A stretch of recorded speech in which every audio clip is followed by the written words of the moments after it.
প্রশ্ন হলো, সামনে কবরস্থান, হর্ন বাজানো নিষেধ, এই সাইনবোর্ড লেখা কতটা যৌক্তিক? সুন্দর একটা প্রশ্ন।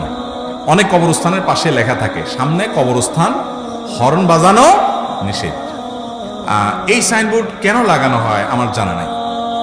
কবরস্থানে যারা শায়িত আছেন ওনাদের কি হর্ন বাজালে ঘুমের ডিস্টার্ব হবে এরকম কোনো কিছু? এরকম কিছু তো না। তাহলে সেখানে হর্ন বাজানো নিষেধ হবে কেন? হ্যাঁ, হর্ন এটা প্রয়োজন ছাড়া প্যাপো করে অযথা বাজানোটা এমনি নিষেধ। কবরস্থানে নিষেধ হবে কেন? বরং কবরস্থানে কেউ নাই, ওখানে আপনি বাজাইলেন পদচারীর জন্য, যেখানে স্কুল আছে, মাদ্রাসা আছে, মসজিদ আছে, দ্বীনি প্রতিষ্ঠান আছে, বা মানুষের ডিস্টার্ব হয়, সেই জায়গাতে হর্ন বাজাইলেন না, সেটা লেখাটা যৌক্তিক। কিন্তু কবরস্থানে আছে সেজন্য হর্ন বাজাবেন না। আমরা মনে করি অনেকে যে কবরস্থান আছে এখানে হর্ন বাজাইলে কবরবাসীদের ডিস্টার্ব হবে, ক্ষতি হবে। এগুলো আমাদের নিজস্ব বিশ্বাস।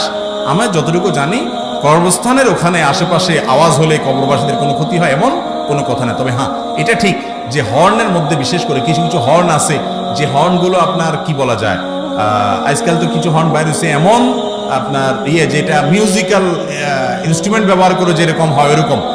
এরকম যদি হয়, বা আপনার কবরস্থানের প্রতি একটা শ্রদ্ধা থাকবে, একটা রহব থাকবে, আপনি সেটা দেখে মৃত্যুর কথা স্মরণ হবে, সেরকম দায়িত্বশীল এবং শ্রদ্ধাপূর্ণ আচরণ আপনার থাকা উচিত। কিন্তু তাই বলে কবরস্থান আশপাশে লোক যাচ্ছে, হর্ন বাজাইলে তাদেরকে সরাইলেন, এতে কোনো গুনাহ হবে, ব্যাপারটা সেরকম না।